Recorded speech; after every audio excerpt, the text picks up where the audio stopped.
Hello and welcome to this instalment of Talking Trim. I'm Jonathan Skinner and today we are looking at the Series 3 E-Type moulded centre console unit and the associated upholstery retrim kit that we can offer for these.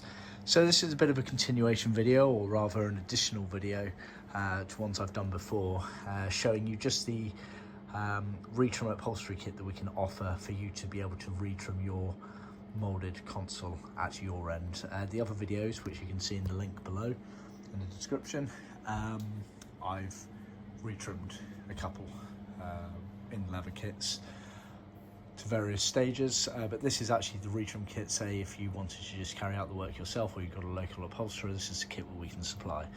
Just to clarify exactly what we're talking about, on the Series 3 Roadsters and the Series 3 2+2 E-Type models, XKEs, they had this moulded black console in between the seats. Just refer to a book. It's this element here. It had the ashtray element sat in the middle there, where the gear lever dome comes out. So we're not talking about the armrest bit on top, that is sold separately, and we're not talking about the radio fascia retrim. Again, we can sell that separately. We're talking about purely the materials to recover this kit here. Including in this kit here is actually the ashtray material as well. Note the ashtray materials are sold separately to this kit normally, just bear that in mind. What we can offer is, this is a full leather kit, and that's generally the go-to option, but we can also offer a vinyl kit or a mix of vinyl and leather, depending on the spec that you're going for in your car. The mix of vinyl and leather, you would get leather for the top part here, but then it would be vinyl for the side pieces there. Just to go through this kit, this is a biscuit like tan, full leather, and we've used our smooth finish textured leather for that there. And what you get is all of these pieces here, and obviously these two pieces are for the ashtray here. So it's fairly self-explanatory. You got this hardboard panel here, which is trimmed and piped all the way around. It's got the opening there for the ashtray. You'll note as well that the piping, there are two different finishes to the piping in terms of the neatness of it. So the one around the actual perimeter is piped very tightly to it, as you can see there, but the one on the inside dome is piped looser, as you can see. You can kind of see the gap there. That is done intentionally because it's all related to how it sits, either in between these parts here on the outside or this part here where it butts up to the gear lever dome there. So that is done intentionally to that manner, so just bear that in mind. You get these little millboard pieces as well, which are fillet panel finishes basically. You might find, depending on your state of your console and how the trimming process goes, that you might need to glue these into the various positions, etc., to fill a void on that panel there to make sure it fills out correctly there. Not that you can really see it, you can just about make it out. You can see we've tapered that piece there. That again is done deliberately by design to allow the handbrake to push down. I learned the hard way when I was redoing it on my car that we hadn't done that, and unfortunately there's a bit of a dent there now where the handbrake sits down in place. So we've learned from that, and we've now tapered that down. You then get material here for retrimming this dome section here. That is skived, so it's thinned on our in-house leather skiving machine, as it makes the finished bits easier. And then you get the left side and the right side, which is basically for retrimming these, and they do wrap round and overhang. Again, do see the video in the link below, in the description below, for the trimmed up version.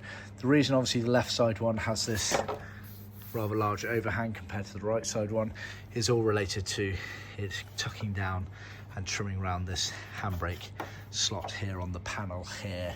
Bear that in mind. And then finally you get two pieces for the ashtray. You get the kind of main surround of the ashtray, then you get the top part of the ashtray. I'll warn you that the ashtray is very tricky to trim. We do skive down our leather, we go even thinner on that to allow a nice finish. Now again, see the video in the description below, because you'll see my one there, how nicely it turned out. We even got the grooves that originally appear in the ashtray lid to show through, but it did take some time. But the reason we sell that ashtray element separately is a lot of people like to keep the ashtray black regardless of what they change this colour to. So we do sell that separately to give you options, but effectively, if you wanted everything doing, this is the kit here. Of course, we can trim these up for you. You can either send us your original panel, or we can use the aftermarket panels. Now, that's worth bearing in mind. Obviously, we'll cross that bridge when an inquiry / an order is placed. But basically, there are, let's think about this, 8 different variants of this kit. When we're talking about the center console molded unit, you have 4 different variants. You have auto gearbox and manual gearbox, and both of those have an option for air conditioning and no air conditioning fitted.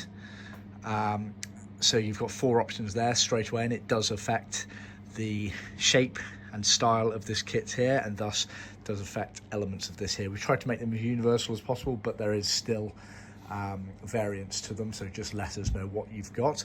But then you've got the element of, is your molded panel original or an aftermarket one? Because the aftermarket ones, although mimicking the originals, are not exactly the same. Therefore, we have taken effectively 8 different patterns. You've got obviously the auto manual gearbox, no air conditioning or with air conditioning, but then you've got the original 4 and you've got the aftermarket 4. So just bear that in mind. Like I say, we've covered our bases and made 8 patterns, but just let us know that element there. But yeah, like I say, we can obviously offer this as a fully trimmed up kit. Either you send us your original one, or we can use an aftermarket one and trim that up ready to place in the car. But yeah, that's the kit. It's a great little kit, because I must say, as an owner of a Series 3, I've always found that sort of black plastic in between the seats a bit cheap, shall we say, in terms of the look and feel of it all. Seems like a shame, considering the earlier cars, they did have sort of leather consoles in the middle of the seats. Looked like it was a cost-saving exercise on Jaguar's part. So it's nice that we've introduced this kit that does allow you to spruce up that section there and make it all matching with the seats there. So nice optional extra, and it's worth bearing that in mind. This is an optional extra kit. It is not included as standard in our trim kit. It's always sold as an optional extra, as it's seen as a custom kit, so bear that in mind. Anyway, hope you found that video useful. Please remember to like, subscribe and share with other classic car enthusiasts. Of course, check out the description below for additional information and links to our website, which has lots of useful information on it, as well as useful links to other videos for restoring your Series 3 E-Type Jaguar. If you've got any questions, do ask them in the comments below, or better still, just contact me directly. Yeah, I hope you enjoyed it. Nice one. I'll see you next time.